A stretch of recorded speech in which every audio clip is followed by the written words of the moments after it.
हे भगवान, बस इतना काबिल बनाना मुझे कि जिस तरह मेरे माँ बाप ने मुझे खुश रखा है, मैं भी उनको बुढ़ापे में उनको खुश रख सकूं। कुछ न पा सके तो क्या गम है, माँ बाप को पाए है ये क्या कम है। जो थोड़ी सी जगह मिली इनके कदमों में, वो क्या किसी जन्नत से कम है। हेलो फ्रेंड्स, मैं गीता राजपुरा आज आपको श्रवण की स्टोरी सुनाने जा रही हूँ। यह कहानी त्रेता युग की है। उस समय श्रवण कुमार नाम का एक बालक था। उसके माता पिता अंधे थे और उन्होंने श्रवण को कई मुसीबतों का सामना करते हुए पाला था। श्रवण कुमार बचपन से ही अपने माता पिता का बहुत आदर करता था। जैसे जैसे श्रवण बड़ा होता गया, उसने घर की जिम्मेदारी अपने कंधों पर ले ली। वह रोजाना सुबह उठकर सबसे पहले अपने माता पिता को स्नान कराने के लिए तालाब से पानी भरकर लाता था। इसके बाद वह तुरंत जंगल की ओर लकड़ियाँ बीनने जाता था। फिर लकड़ियाँ लाने के बाद श्रवण चूल्हा जलाकर माता पिता के लिए खाना बनाता था। श्रवण को इतनी मेहनत करके देखकर उसकी माँ ने हमेशा उसे टोकती थी। वह कहती थी, श्रवण बेटा, तुम इतना सारा काम अकेले क्यों करते हो? खाना तो मुझे बनाने दिया करो, मैं आसानी से बना लूँगी। इसके बदले तुम थोड़ा आराम कर लिया करो। माँ की इन बातों को सुनकर श्रवण कुमार कहता, नहीं माँ, मैं ये सारे काम आप लोगों के लिए ही तो करता हूँ। भला अपने माँ बाप के लिए किए गए कर्मों में कैसी थकान, उल्टा मुझे तो खुशी मिलती है। श्रवण कुमार की इन बातों को सुनकर उसकी माँ भावुक हो गई। वो रोज भगवान से प्रार्थना करती, हे प्रभु, इतना ध्यान रखने वाला श्रवण जैसा बेटा हर माता पिता के घर पैदा हो।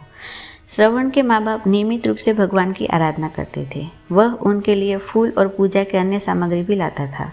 फिर खुद भी बिना देर किए माता पिता के साथ पूजा में शामिल हो जाता था। श्रवण कुमार धीरे धीरे बड़ा हुआ और जल्दी से घर के कार्यों को खत्म करके बाहर काम पर निकल जाता था। एक दिन श्रवण अपने माता पिता के साथ बैठा था। तभी उन्होंने श्रवण से कहा, बेटा, तुमने हमारी हर ख्वाहिश पूरी की है। अब हमारी केवल एक ही इच्छा है जिसे हम पूरी करना चाहते हैं। यह सुनकर श्रवण कुमार ने कहा, ऐसी कौन सी इच्छा बाकी है जिसे आप पूरा करना चाहते हैं? आप केवल आदेश दें, मैं आपकी हर ख्वाहिश को पूरा करूँगा। इस पर श्रवण के पिता ने कहा, बेटा, अब हम बूढ़े हो चुके हैं और हम चाहते हैं कि मरने से पहले तीर्थ यात्रा के लिए जाएं। भगवान के शरण में जाकर हमें सुकून की प्राप्ति होगी। अपने माँ बाप की बात सुनकर श्रवण कुमार सोचने लगा कि वह उनकी इस इच्छा को कैसे पूरा करेगा। उस समय बस और ट्रेन की तो सुविधा थी नहीं, साथ ही उसके माता पिता देख भी नहीं सकते थे। ऐसे में उन्हें तीर्थ यात्रा कराना भला कैसे संभव हो पाता। तभी श्रवण कुमार को एक तरकीब सूझी। वह तुरंत बाहर गया और वहाँ से 2 बड़ी टोकरी लेकर आया। उसने उन दोनों टोकरियों को एक मजबूत डंडे से मोटी रस्सी के सहारे लटकाकर एक बड़ा सा तराजू बना दिया। फिर श्रवण कुमार ने उस तराजू में अपने माँ बाप को बारी बारी से गोद में उठाकर बैठा दिया। उसके बाद तराजू को अपने कंधों पर लेकर उन्हें तीर्थ यात्रा करने के लिए निकल पड़ा। वह लगातार कुछ दिनों कर अपने माता पिता को एक के बाद एक सभी पवित्र स्थलों पर घुमाने लगा। इस दौरान श्रवण कुमार ने अपने माता पिता को प्रयाग से लेकर काशी तक के दर्शन कराए। माता पिता को घुमाते समय श्रवण कुमार उन्हें उन जगह के बारे में बताते चलता था, क्योंकि वह आंखों से उस दृश्य को नहीं देख सकते थे। अपने बेटे की मेहनत को देखकर उसके माता पिता बहुत खुश थे।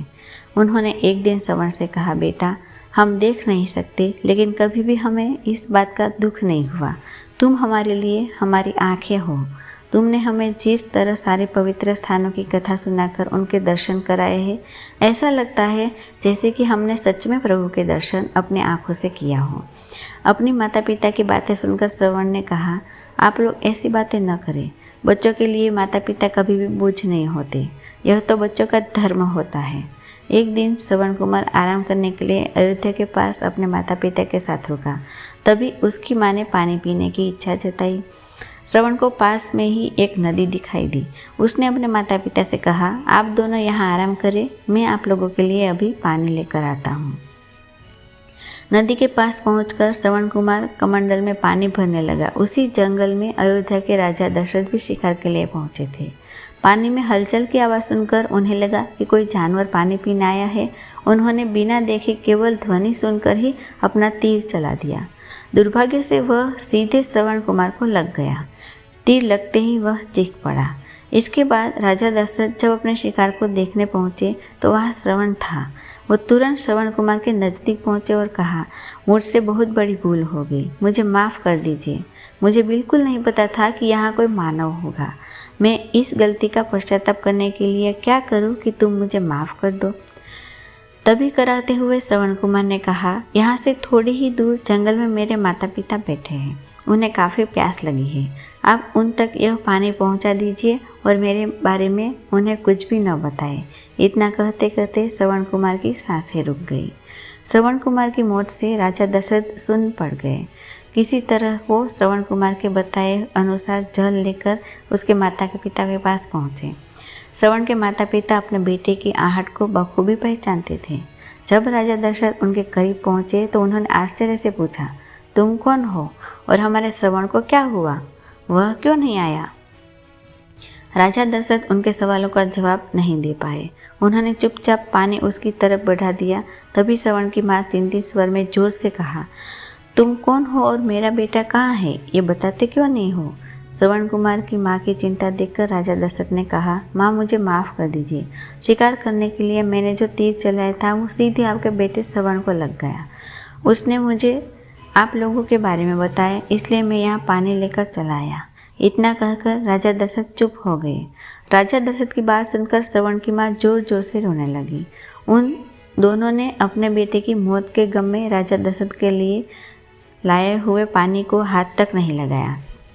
श्रवण ने पिता ने भी राजा दशरथ को पुत्र वियोग का श्राप दे दिया। कुछ ही देर बाद श्रवण के माता पिता ने अपने प्राण त्याग दिए। बताया जाता है कि श्रवण कुमार के पिता को श्राप के परिणाम स्वरूप ही राजा दशरथ को अपने पुत्र राम से दूर रहने पड़ा था। राजा दशरथ के इस श्राप को पूरा करने के लिए ही भगवान राम को 14 सालों का वनवास हुआ था, जिसका माध्यम दशरथ की पत्नी कैकेयी बनी। श्रवण के पिता की तरह राजा दशरथ भी अपने बेटे से दूरी को बर्दाश्त नहीं कर पाए और उन्होंने भी अपने प्राण त्याग दिए। हर बच्चे को अपने माता पिता की सेवा श्रवण कुमार की तरह ही निस्वार्थ भाव से करनी चाहिए। यही उनका सबसे बड़ा कर्तव्य है। असल में माँ बाप को लात मारने की प्रथा औलाद माँ के पेट से ही शुरू कर देती है। बस फ़र्क इतना है कि पेट में लात खा के माँ बाप फूले नहीं समाते, लेकिन बुढ़ापे में लात पड़ने पर आंसू रोक नहीं पाते। अगर आप अपने माता पिता का ख्याल नहीं रखते हैं तो हो सकता है कल आपके बच्चे भी आपका ख्याल न रखें। आपके माता पिता को आपके सहयोग और प्यार की ज़रूरत है। आपको ये स्टोरी कैसी लगी हमें कमेंट के द्वारा ज़रूर बताएं। पसंद आने पर लाइक, शेयर और सब्सक्राइब करें।